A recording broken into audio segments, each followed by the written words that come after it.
네, 오늘 말씀의 주제는 애통하는 자 혹은 애통하는 사람이라는 주제로 함께 말씀을 보도록 하겠습니다. 라디오 사연입니다. 제가 라디오 사연에서 들었던 내용입니다. 아는 분이 소천하셔서 장례식장에 가서 위로를 전하고 담소를 나누며 식사를 하는데 어떤 어린 고등학생이 일행도 없이 홀로 장례식장에 처음 온 것입니다. 아버지가 아파서 대신 조문을 왔다고 말하고 이제 빈소에 들어간 거예요. 근데 문제는 그때부터였습니다. 일단 어린 학생은 어디선가 이야기를 듣고 온 것 같았습니다. 영정사진 앞에서 향을 들고 이리저리 고민하고 있는 겁니다. 아마도 향을 피우고 싶은데 불을 붙일 라이터가 보이지 않아서인 것도 같았습니다. 보다 못한 상주가 아이고 아이고 하면서 다가가서 작게 말합니다. 촛불에 붙여라. 아이고 아이고 촛불에 붙여라. 그제서야 학생은 알았다고 생각이 들어서 촛불에 불을 비추고 향을 꽂았습니다. 그리고 엉거주춤하는 자세로 절을 한 번 하고 그 다음에 한 번 더 해야 되는지 고민하기 시작하면서 그냥 상주를 보고 절을 하려고 하는 것입니다.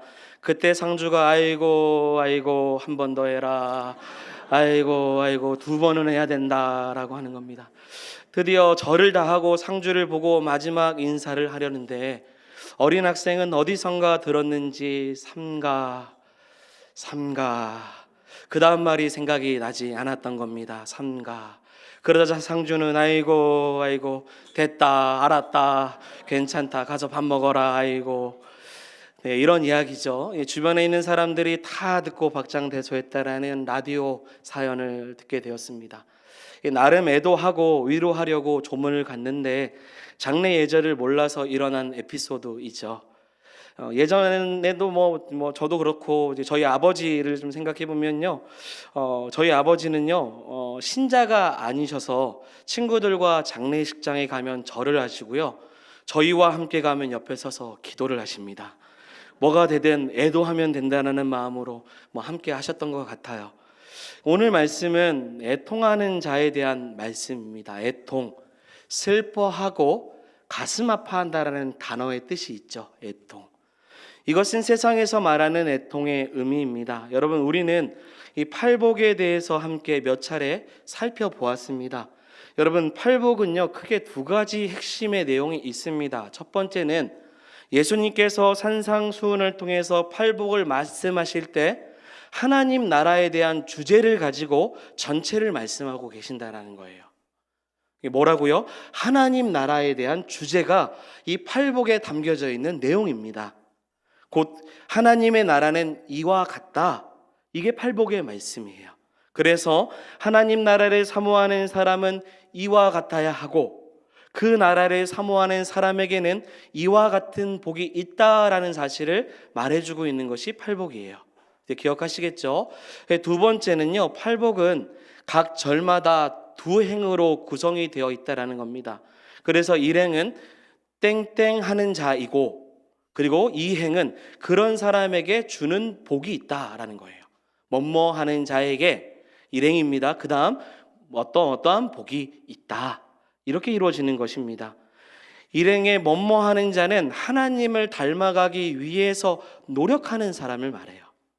하나님의 성품 중에서 우리에게 공유하신 성품이 있습니다. 사랑, 자비, 긍휼, 여러 가지 성품이 있는데 그 성품을 닮아가기 위해 노력하는 자들, 그렇게 살아가기를 위해서 애쓰며 주님을 바라보는 자들, 그런 사람들에게 뭐가 있습니까?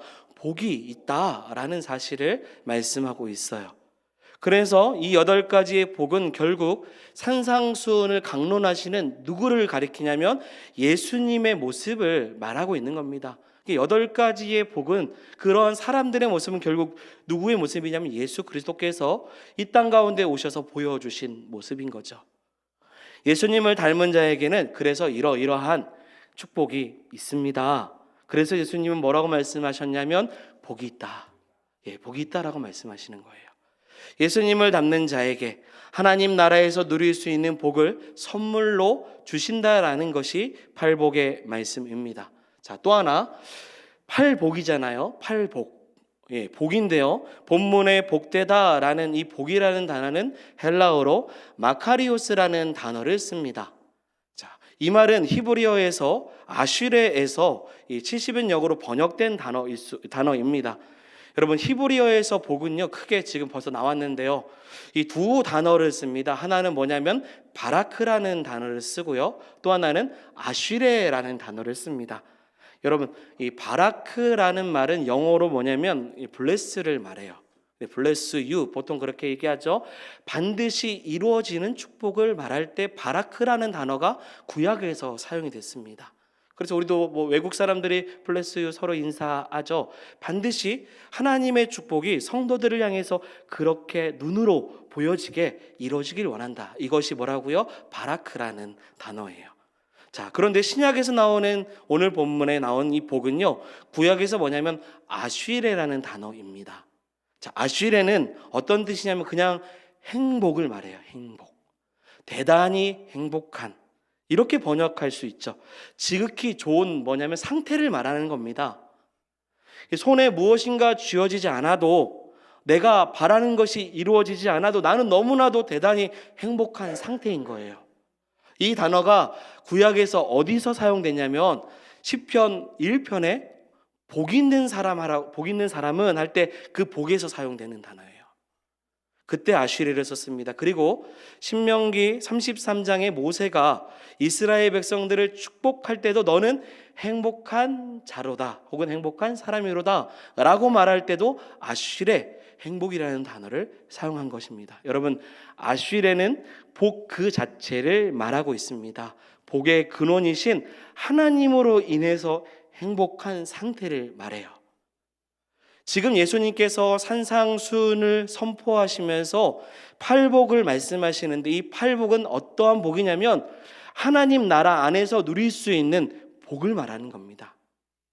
세상 그 누구도 줄 수 없는, 세상에서 말하는 복이 아니라 주 안에서만 가질 수 있고 하나님 나라 안에서 거해야만 느낄 수 있는, 이로 표현할 수 없는, 말로 표현할 수 없는 그 행복한 상태, 오로지 하나님의 통치를 받고 그 다스림 속에서 하나님 나라를 누리는 자에게 주시는 축복이 팔복이라는 겁니다. 하나님께서 약속하신 구원의 성취를 누리는 저와 여러분들에게 주시는 축복의 말씀인 거죠. 그래서 팔복이요, 얼마나 귀한지 몰라요. 마태복음에서는요, 주기도문만큼이나 귀한 메시지가 팔복입니다. 이유는 하나님을 닮는 자에게 그 귀한 복을 누구에게 주시냐면 성도에게만, 저와 여러분들에게만 주시는 축복이기 때문입니다. 세상 사람들이 누리는 일반 은총과 다른 하나님을 사랑하고 섬기는 자, 예수님을 닮아가기 위해서 그렇게 살아가는 자에게 주시는 축복, 이것이 복 아쉬레, 오늘 본문에서 다뤄지는 복의 말씀이죠. 사랑하는 여러분, 이러한 축복이 저와 여러분들 가운데 있기를 소망합니다. 아멘. 그래서 우리는 배웠습니다. 뭘 배웠죠? 온유한 자를 배웠고요. 맞죠? 또 하나는 뭐 배웠습니까?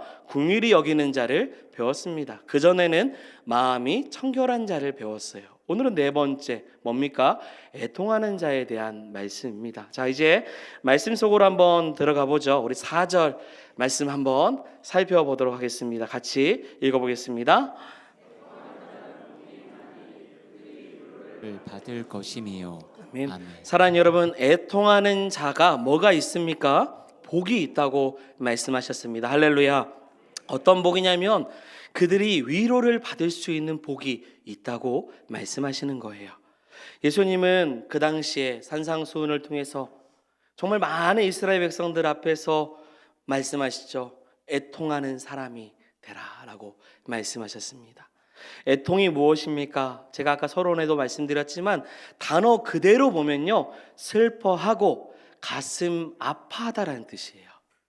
자, 이 단어대로 성경에서도 나와요. 이 단어대로 성경의 이야기를 좀 보면요, 창세기 23장에 아브라함이요, 아내 사라가 죽었을 때 슬퍼하며, 성경의 표현 그대로 말하면 애통했다고 말해요. 그리고 요셉의 형들이 아버지 야곱에게 동생 요셉이 악한 짐승에게 잡아 먹혔다라고 거짓을 말했을 때 야곱이 자기의 옷을 찢고 굵은 배로 허리를 묶고 요셉을 위해서 뭐 했냐면 애통했다라고 성경 창세기 37장 32절에 그렇게 기록되어 있습니다. 그리고 에스더 4장에 보면요, 왕의 명령으로 인해서 유다인들이 다 죽게 되는 조서가 내려졌을 때 모든 백성들이 그 민족을 위해서 크게 뭐 했냐면 애통했어요. 슬퍼했어요. 가슴 아파했습니다. 자, 단어 그대로 지금 말합니다. 그때도 부르짖고 굵은 배 옷을 입은 거예요. 나라를 잃고 민족을 잃을 때, 여러분 그럴 때 지금 애통했다라는 겁니다.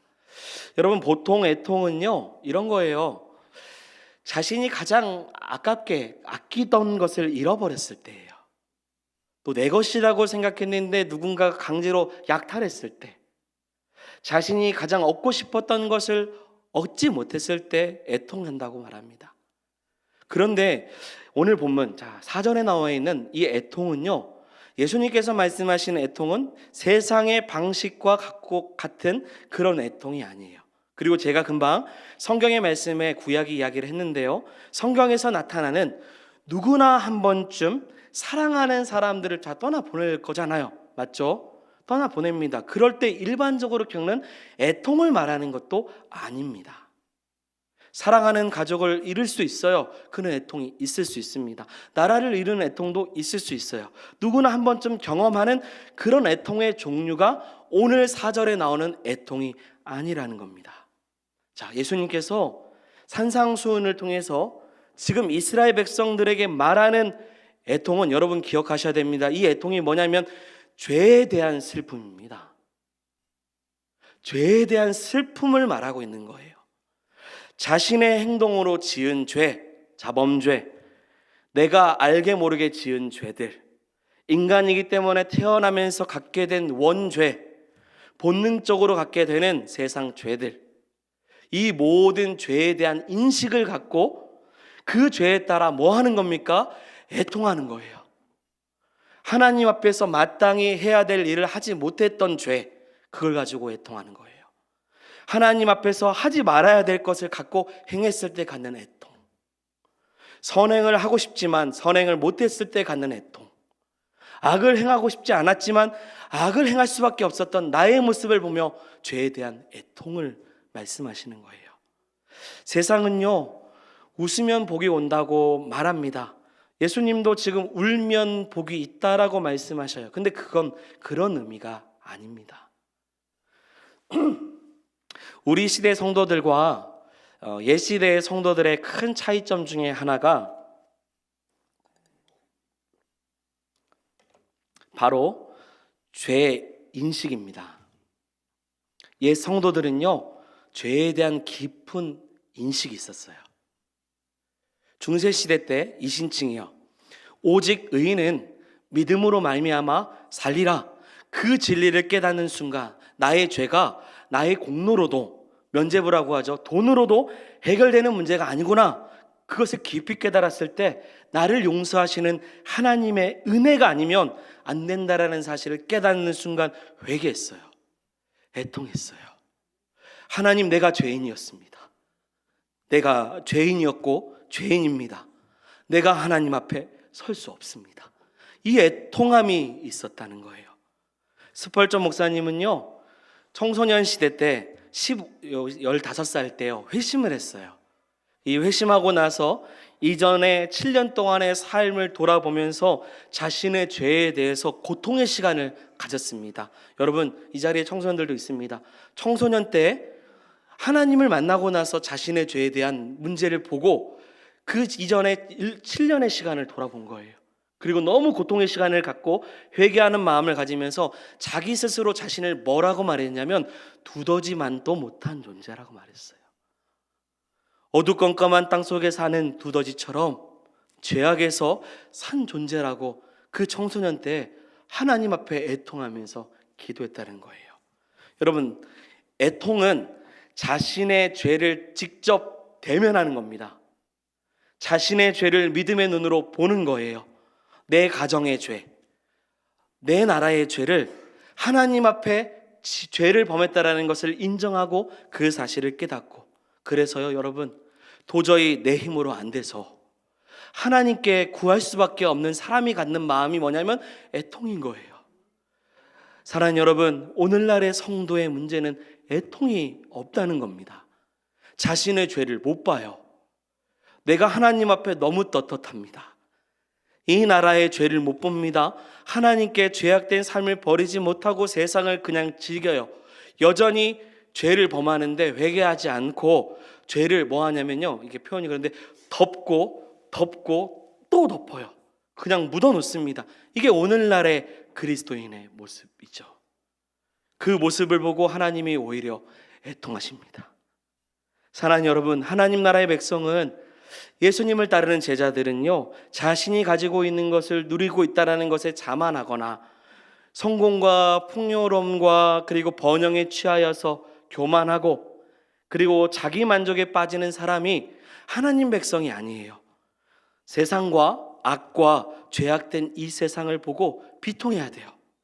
상실감을 갖고 함께 애통하는 사람이 정말로 하나님의 백성의 모습인 겁니다.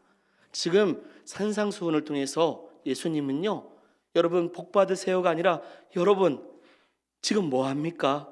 애통해야 됩니다 라는 거예요. 자신의 연약한 죄, 그 한계를 보고 왜 슬퍼하지 않고 회개하지 않습니까? 사랑하는 여러분, 애통하는 사람이요, 하나님 외에 의지할 분이 없다라는 사실을 깨닫는 거예요. 그럴 때 하나님께서 그런 사람들을 돌보아 주십니다. 함께 하세요. 이게 애통하는 자에게 주는 위로라는 겁니다. 자, 이사야 66장 2절의 말씀입니다. 같이 읽겠습니다. 나 여호와가 말하노라. 내 손이 이 모든 것을 지었으므로 그들이 생겼느니라. 무릇 마음이 가난하고 심령에 통회하며 내 말을 듣고 떠는 자, 그 사람은 내가 돌보려니와. 아멘. 그대로 띄워주시고요. 무릇 마음이 가난하고 이게 하나님만을 의지할 수밖에 없는, 그리고 심령의 통해는 회개입니다. 회개하고 내 말을 듣고 여호와의 말씀을 듣고 세상을 떠나고 죄와 단절하는 그 사람을 하나님께서 뭐라고 말씀하세요? 돌보려니와. 돌봐주신대요. 돌봐주시는 게, 이게 애통하는 삶을 사는 자에게 주시는 팔복의 축복인 겁니다. 마음이 가난한 자가 갖는 거예요. 여러분, 세상 사람들은 웃음과 즐거움을 좋아하지요.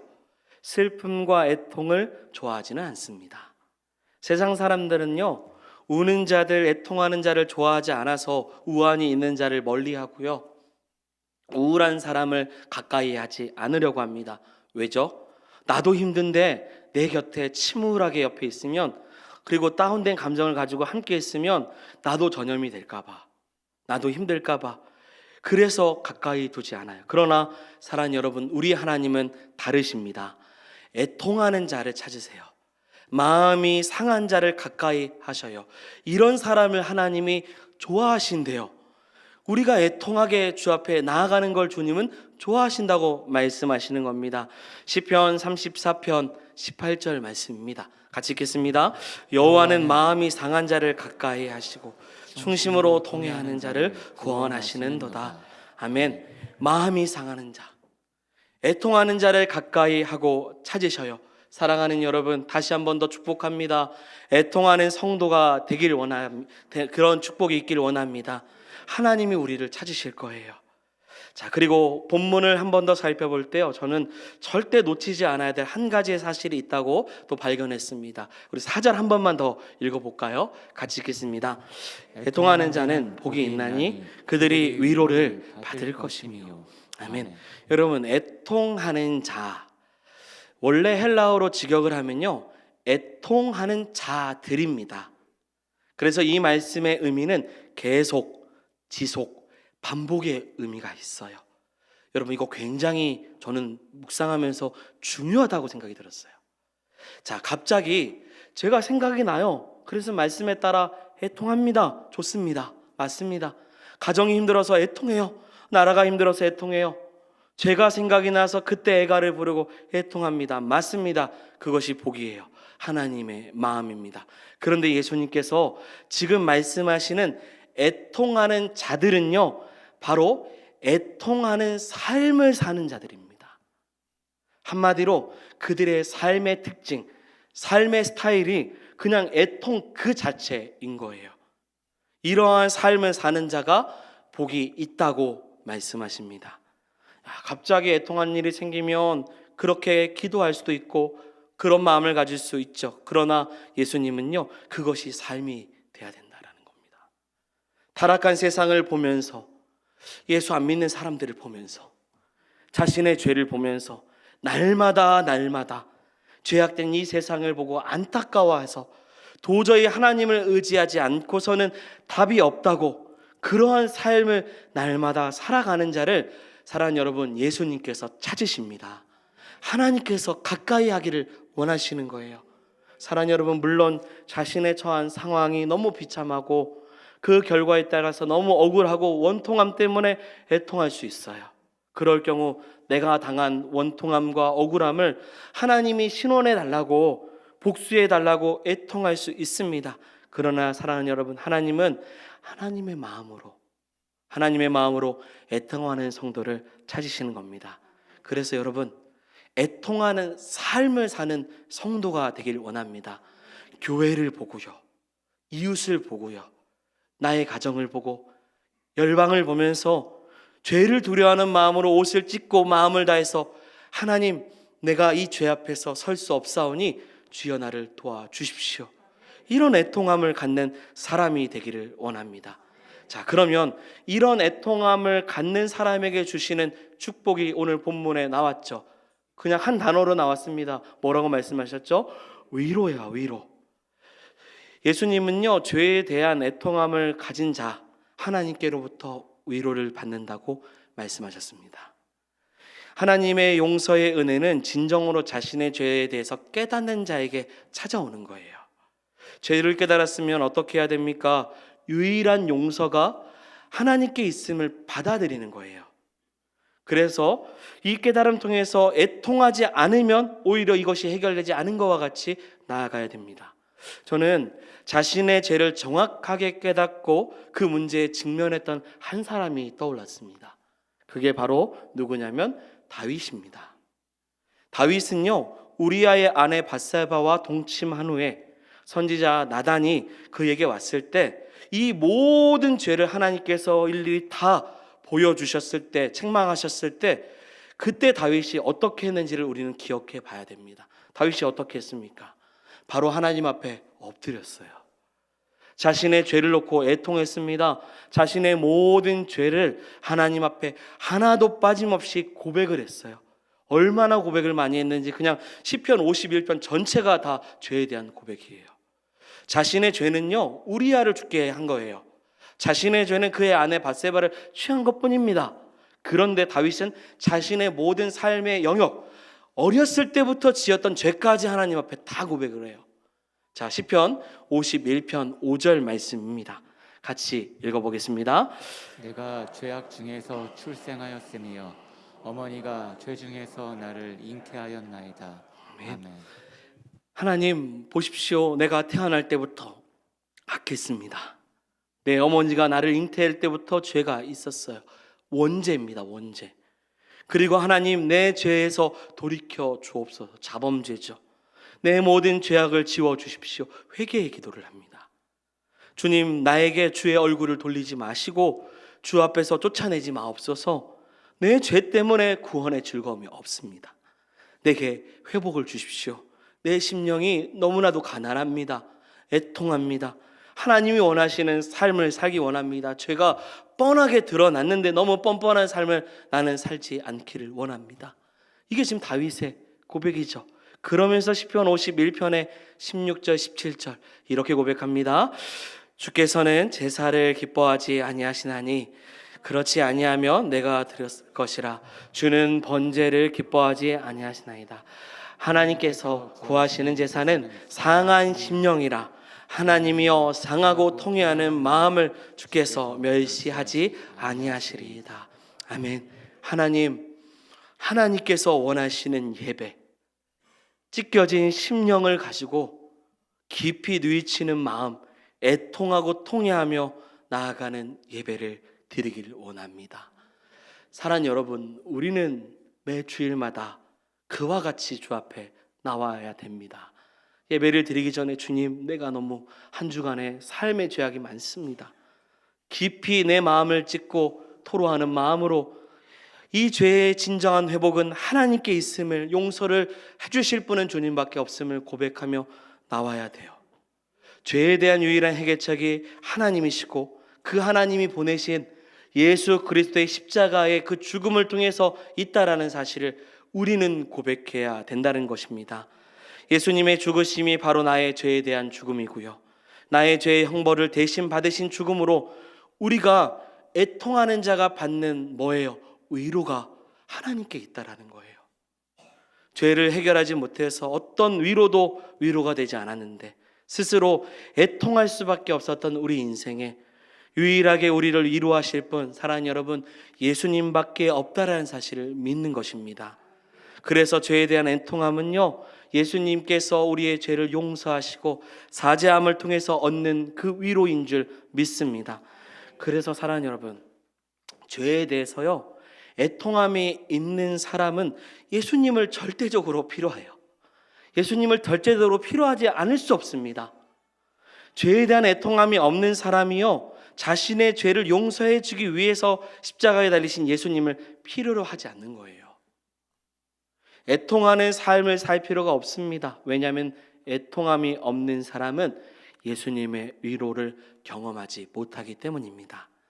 여러분, 잘 생각해 보면요, 신앙의 연륜이 많아지고 믿음 생활이 오래되면 될수록 역설적으로 애통함이 없습니다.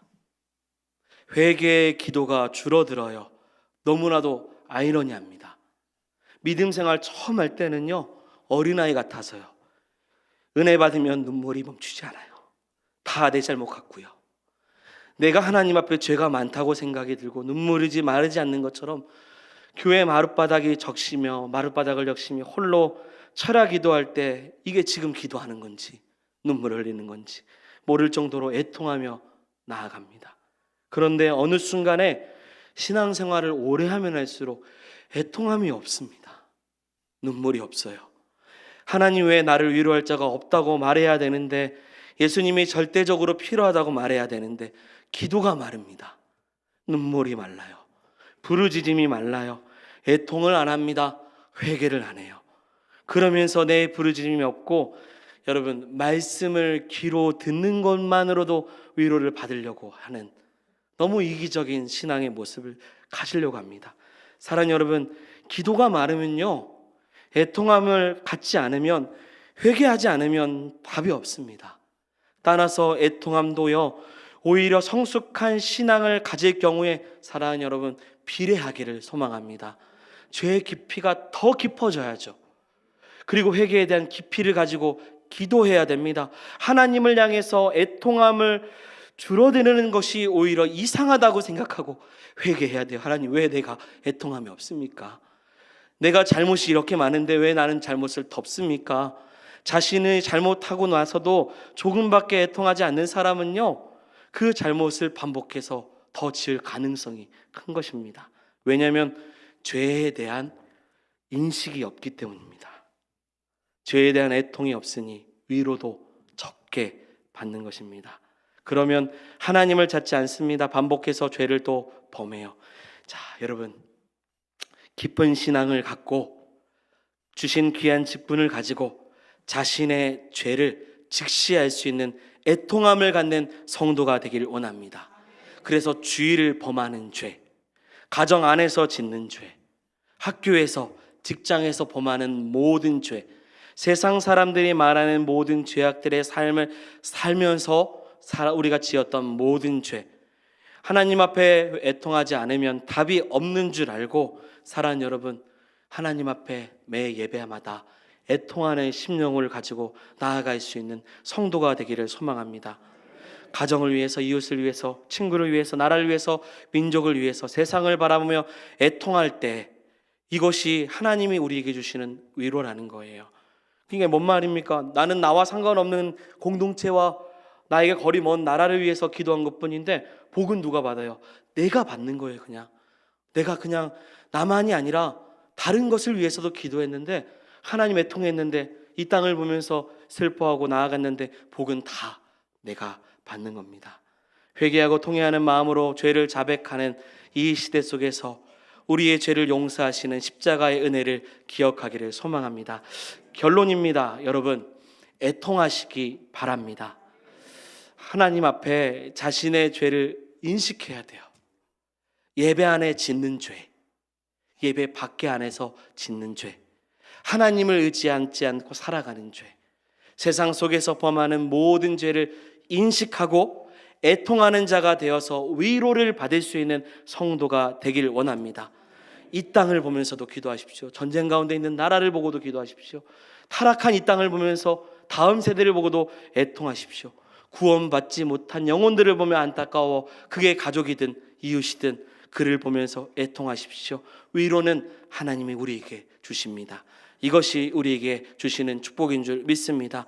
주님을 애통하는 자를 가까이 찾으시는, 주님을 만나는 귀한 성도가 되기를 주의 이름으로 축원드립니다. 아멘. 함께 찬양하겠습니다. 하나님, 우리가 이 찬양과 기도할 때 하나님, 우리의 마음에 애통하는 심령으로 주님 앞에 부르짖고 간구하는 은혜를 더해 주십시오. 이런 마음으로 고백하겠습니다. 마음속에 어려움이 있을 때,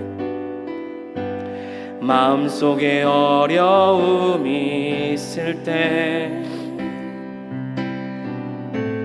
마음속에 어려움이 있을 때, 마음속에 어려움이 있을 때 주님 내게 먼저 오사 내 맘을 만지고 주님 앞에 나올 수 없을 때, 주님 앞에 나올 수 없을 때, 주님 앞에 나올 수 없을 때 주님 날 먼저 안으시네. 그럼에도 불구하고 날 사랑하시는 내 하나님의 사랑은 나의 모든 걸 덮고, 그럼에도 불구하고 날 안아주시는 내 하나님을 부를 때 아버지라 부르죠. 우리 처음부터 고백합니다. 마음속에 어려움이 있을 때 애통하길 원합니다. 마음속에 어려움이 있을 때, 마음속에 어려움이 있을 때 주님 내게 먼저 오사 내 맘을 만지고 주님 앞에 나올 수 없을 때, 주님 앞에 나올 수 없을 때, 주님 앞에 나올 수 없을 때 주님 날 먼저 안으시네. 우리 다 같이 고백합니다. 그럼에도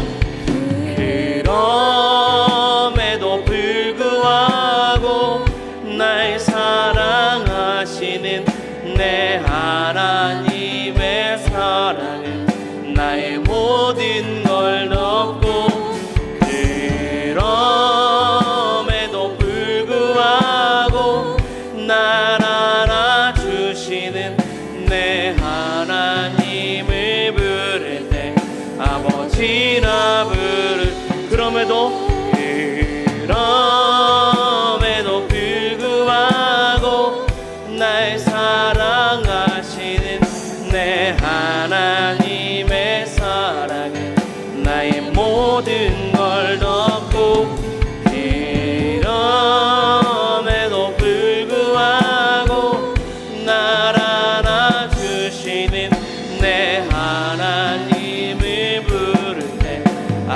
아버지라 부르죠.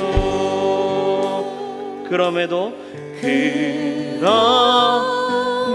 불구하고 날 사랑하시는 내 하나님의 사랑은 나의 모든 걸 덮고 그럼에도 불구하고 날 안아주시는 내 하나님을 부를 때 아버지라